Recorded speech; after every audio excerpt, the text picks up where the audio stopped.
Focus, ladies and gentlemen. With that, what happened earlier in the day with Pradhan Mantri Narendra Modi, let's focus on the other big state. The big state that's not just the big driver for Lok Sabha elections, but where the BJP is wanting to script a story like never before. The state of Uttar Pradesh, which has set itself the goals of becoming a 1 trillion economy and try and compete with a far more progressive state like Maharashtra or Tamil Nadu, and to try and beat them as growth engines of Bharat.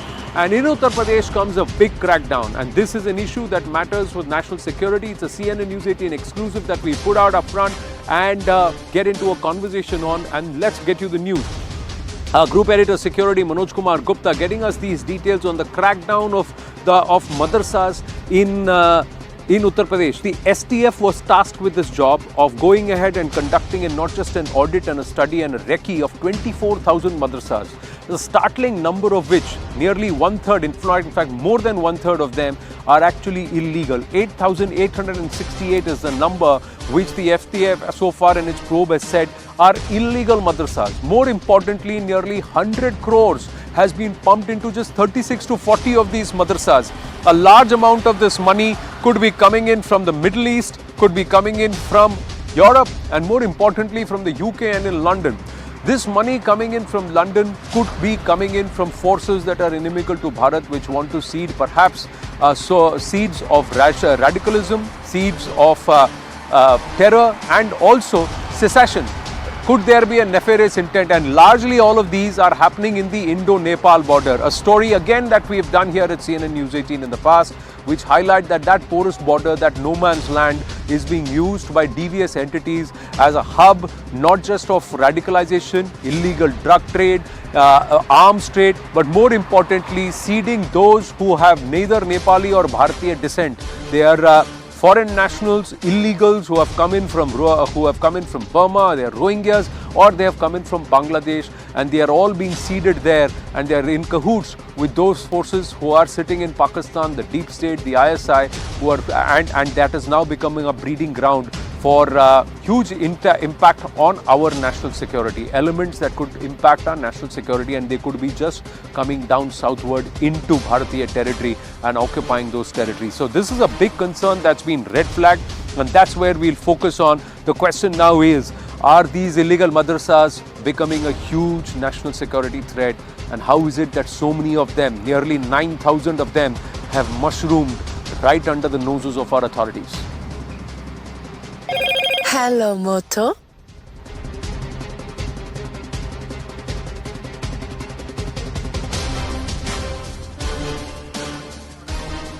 Let's go across to our guest this evening. Joining us this evening, we have Anand Ranganathan joining us. We have Mr. A.K. Jain joining us. Atikur Rahman is also with us. The big question and the concern is nearly 9,000 madrasas are illegal. Anand Ranganathan, as I say, good evening, namaste and Jai Hind to all our panelists. Good evening, Anand, and good evening to my fellow panelists. First of all, thank you very much for breaking this news. It's very important. And I have to say this, that finally in Yogi Adityanath, we have a chief minister who is taking steps towards true secularism, and not just the sham variety this country has been practicing on the back of our pseudo-secular constitution. To paraphrase George Orwell, in a time of universal minority appeasement, following a court order becomes a revolutionary act.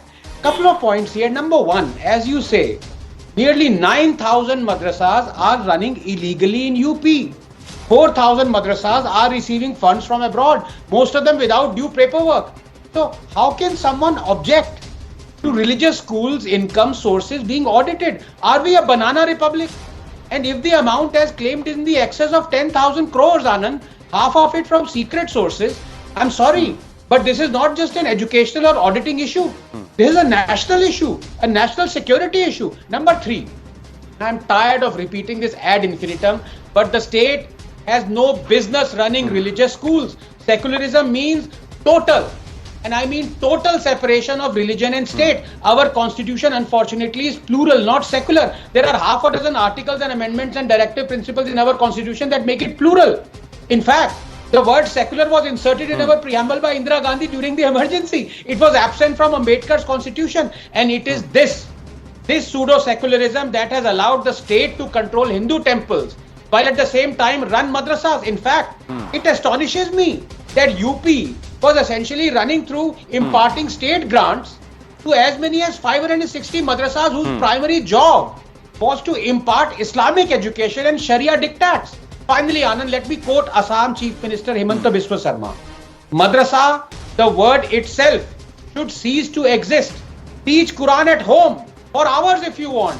But a school, a child deserves to be taught science and math. In fact, for a child to be admitted to a madrasa is a violation of his human right, unquote.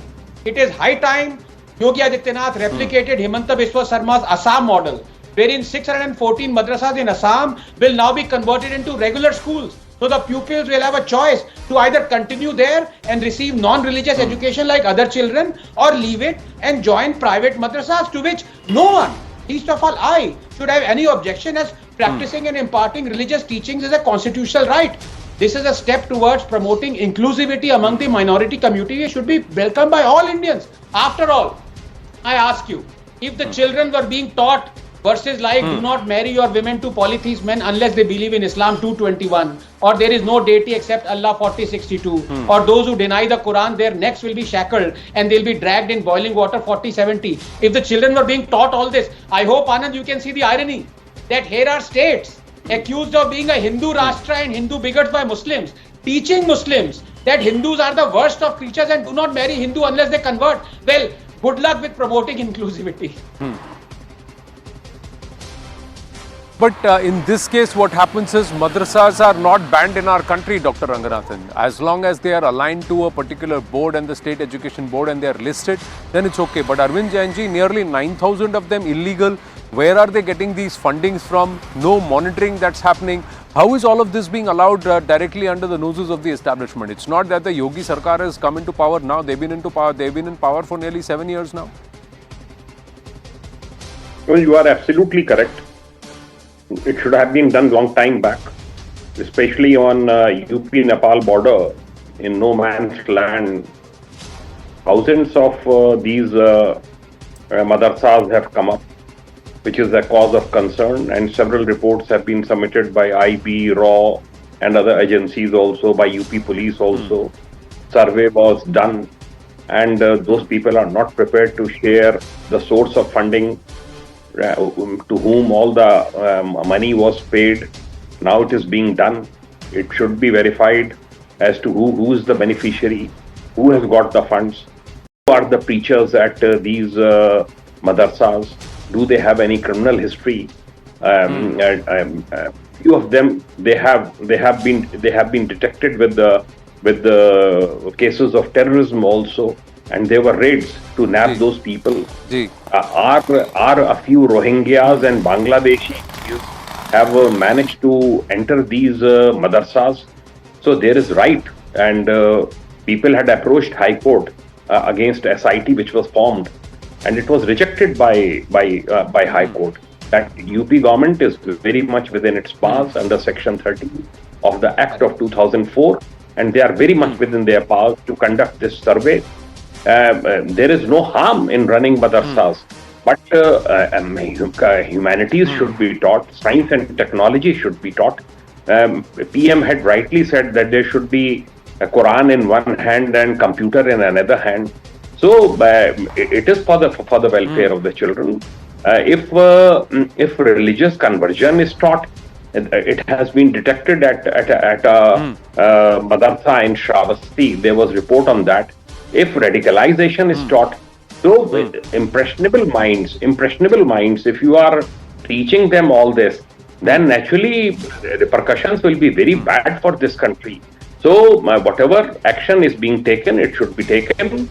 They should be regularized, and if government funding is there, where the fund is going, what all welfare measures are being taken by these madrasas, it should. A 3-member committee has been formed, headed by ADG ATS Mohit Agrawal, and they are looking into it. Director of Minority Education.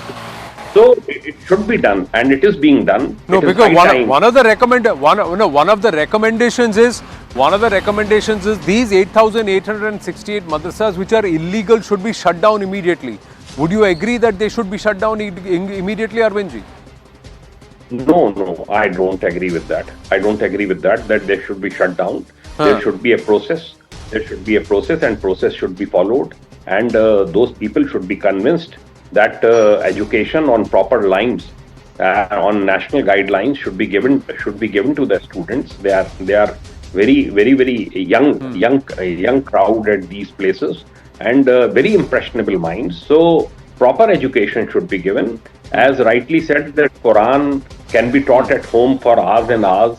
Hadith can be taught, Sharia can be taught. All this can be done, but there should be a national education policy, and all the madrasas and all gurukuls and every institution for that matter. No, if there should be a national education policy, then why do we need madrasas in the first place, Dr. Ranganathan? And the fact is that this is itself not very secular, because you are allowing only certain segments of society based on their religious denomination to have their own schools. The majority in this country, that is the Hindu population, does not have any such rights. Now, and I have great respect for Arvind Jain ji. He is a warrior and he has protected us. But may I please be permitted to disagree with him.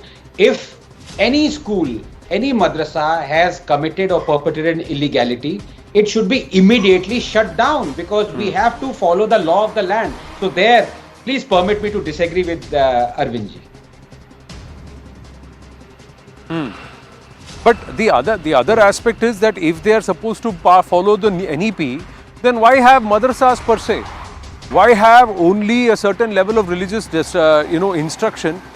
Then have it across the board for everybody. Is that not a fair argument, Arvindji? Why should it be that only Christians should have a separate education system? Muslims can have it, Jains can have it, but Hindus at large cannot. You cannot have a Hindu education school. In Jains, you don't have any such institution where only religious teachings are taught. They are minority institutions because they have got some sort of protection. But in none of the institutions, in my knowledge, this kind of thing is taught. The humanities is taught. Technical education is given to the children.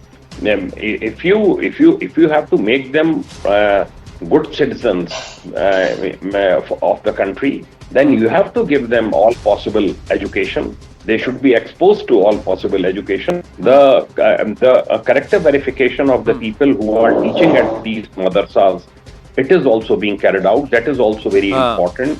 Who are the people? Who are the people who are imparting education? Because if a criminal-minded person is there, if a very communal person is there, then he will wreak havoc at these places. So precaution has to be taken, and precaution should be taken by local administration also, by the committee also, and continuous monitoring should be there. Anand, they have to report into somebody. Now, if they have mushroomed, yes, and then Atikur Rahman, one of our viewers, is an expert on Parsi studies, is actually telling us the etymology of madrasa predates Islam. It actually has Zoroastrian origins. So Parsi schools are also called madrasas, and there is an Western origin to this entire term madrasa itself. But that's just information. Yes, Dr. Ranganathan. Yes, so according to our constitution, and I do not disagree with it, the moral and obligatory and ethical obligation is that any person, any citizen in this country or any organization has a right to have his or her religious school, and I cannot disagree with that. What I disagree with is a state running it, because especially a secular state, and number two, the rampant discrimination brought about only for Hindu-run schools through the RTE, where not the Muslim-run schools, not the Christian-run schools, but only the Hindu-run schools are obligated to reserve 25% of their seats for the economically weaker section. This is rampant discrimination, and what this has led to is that tens of thousands or maybe thousands of Hindu-run schools have been shut down because there are poor schools. They can no longer afford to reserve 25% of their seats for economically weaker section, something that the Muslim-run schools are not obligated to. Is that not discrimination? Well, That's another argument, and that is a very valid point that you raise. But let's now come back to this entire aspect, that who are these people who have started these madrasas? What is the real purpose if they are illegal? And there are 9,000 of them in Uttar Pradesh itself. Atikur Rahman, what should be done with such structures and such entities? Well, Anand, if your priority is to legalize an educational system which is called for the Muslims as madrasas, let us begin by bringing them into the state control. Now, how much it is possible constitutionally, if you believe that the constitution, if one of your panelists believes that the constitution itself is a pseudo-secular constitution. Now, if you mark that the constitution allows the minorities to run their own educational institutions, how can the state have complete control over the madrasas? Illegalities, if there are, who will support any illegality, be it a madrasa, a banking system, a parliament or a legislature wherein the MPs and the MLAs are bought. So illegalities, of course, the government is very much free to control it. As far as the charge of terrorism and illegalities and foreign funding and all, things which the other panelists said related to, Islamophobia, that has to be investigated. Anand, tell me, in the past 7 years, we have been discussing all about madrasas and UP and Assam. Which madrasa official has said that our doors are closed for investigation? None of them. Every door of the madrasa is open. The Supreme Court has a very clear guidelines. If a religious institution, a mandir, a masjid, a dargah is having any misappropriation of the funds, that has to be corrected, and the particular madrasa and the mandir and the dargah has to be returned to the religious following. That's a very clear guideline by the Supreme Court. Misappropriation of any funds, illegalities have to be curbed by the state. Masjid, Who is stopping a them? masjid, The a dargah and a question, mandir. Anand, you are asking Now here is the difference, sir. Atikji, one second. You said mandir, masjid or dargah. These are places of prayer. Places of prayer, places of worship. That's different from a place that is adopting, that is giving one, religious education, religious instruction and education. When it comes to education, education has to be monitored, and if these structures are illegal, deemed illegal, there is a reason why, because their source of funding is not clear, their source of operations or their method of operation is not clear, the people who are there are not authorized or not registered, the structure, the institution itself does not find any registration in the records, or so there are multiple reasons why they have been deemed illegal, Atikur Rahman. And if these structures are instructing youngsters, what kind of instruction is being given? Should that not be under audit? Should that not be under monitoring? So the larger question, Anand, is if they are teaching terrorism, so if is a very, very important term over here. Who will establish that a madrasa is teaching young kids terrorism? If one of your panelists having a say on your panel, is the madrasa giving the right Indian kind of religious instruction, is or is it? The argument ends here. Atikur Rahman. The argument ends here, Anand. Atikur Rahman, the please. person, Indian origin people are saying that the Indian constitution is not secular. Atikji, no. Atikji, the Indian constitution is not secular. And the Indian constitution was not designed to be secular. Please understand that the word secular was forcibly inserted when democracy was in jail, when the nation was under emergency. The preamble had these words, socialist and secular, inserted. Our founding fathers, sir, 1 minute. Our founding fathers, including Dr. Bhimrao Ramji Ambedkar, Baba Sahib Bhimrao Ramji Ambedkar, very clearly argued against this Bharat not being secular, because, sir, Bharat was partitioned on the lines of religion.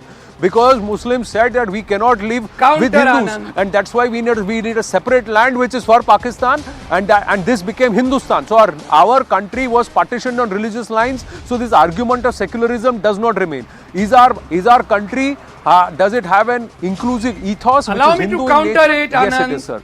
So, but 1 minute, sir. Let's come back to the actual point. Sir, the actual point is what method of religious instruction and what kind of religious instruction. Because, sir, you are a scholar in Islam itself, and the last time we spoke, you had a very different interpretation to how most of the people, most of the common parlance interpretation of certain aspects of the text are made.